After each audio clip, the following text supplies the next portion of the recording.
Hi there, welcome to Appy Chips YouTube channel.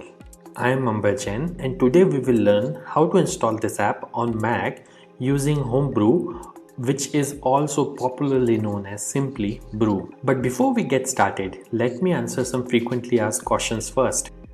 To start with, what does a package manager like Homebrew does? Well, a package manager lets you install, uninstall or repair apps on your Mac.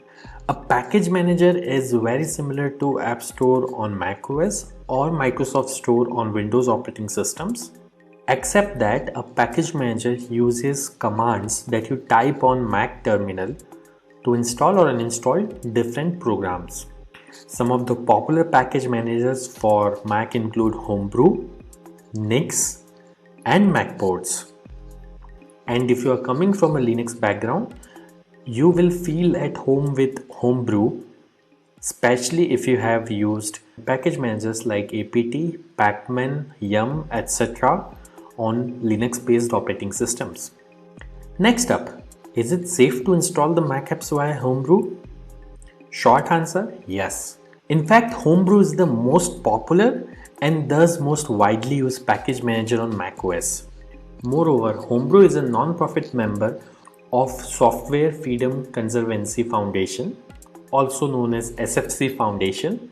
Many other open source projects like Git, BusyBox, Samba, Wine are all part of this Software Freedom Conservancy organization. Also, you might be surprised to know that Homebrew is the most forked project on GitHub and it has the largest number of contributors on its GitHub repository. Many devs at organizations like Google, Apple, Dropbox, Stripe, etc. use Homebrew to set up different development environments on their MacBooks and iMacs. Next question. Can you use Homebrew to install programs on Apple Silicon or more popularly known as M1 MacBooks? Again, yes. Starting version 3.0 of Brew, Apple Silicon is now supported on Homebrew. In fact, Homebrew also supports programs that are at the moment only supported via Rosetta 2 on Apple Silicon. Now that I have answered your questions on safety and compatibility of Homebrew, let's get to the installation process.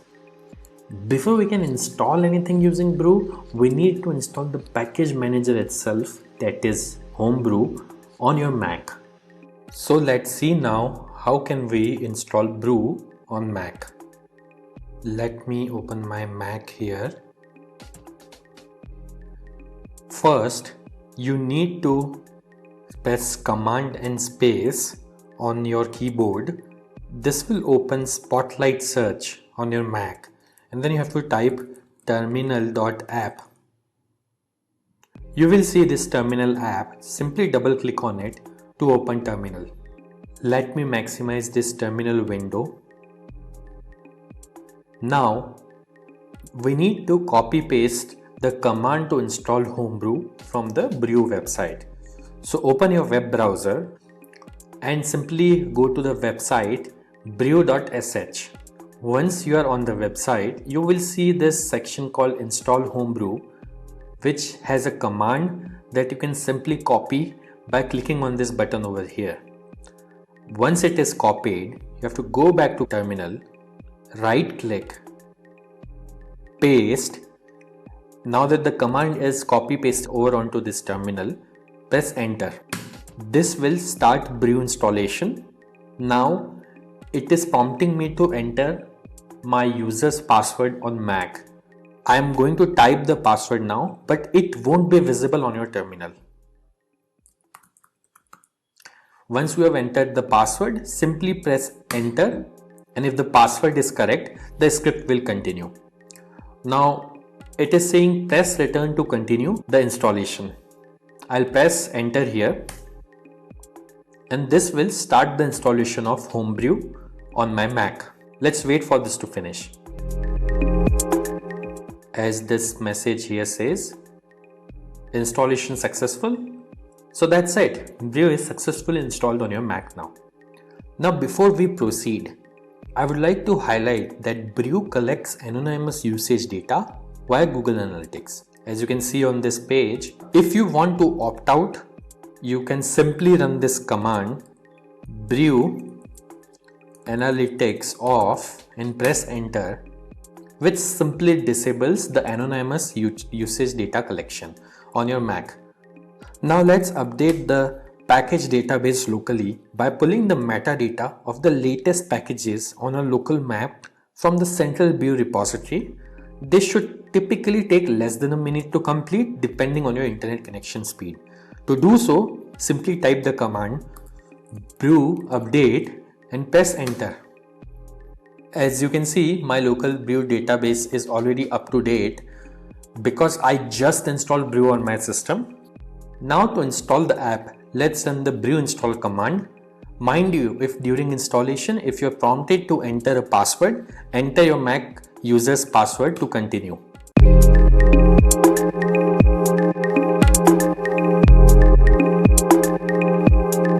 That's it. The installation was successful. If this video was useful, don't forget to hit the like button. And if you faced any problems during the installation in this video, please leave a comment below and somebody from AppyChip team will reply back to you. If in future any app installed using Brew stops working, then you can simply reinstall it using the command brew space reinstall space the name of the program.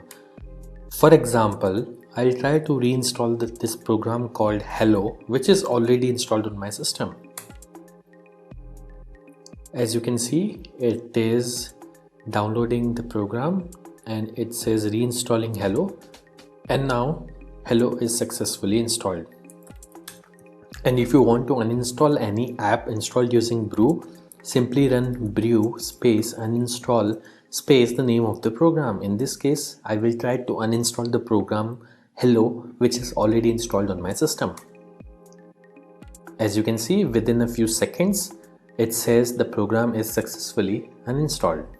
Also, over time, Brew might end up consuming disk space on your Mac as it keeps installers of the programs that you had installed on your hard disk in a cache directory. So you can use the brew space cleanup command once every 6 to 12 months to free up some space on your Mac.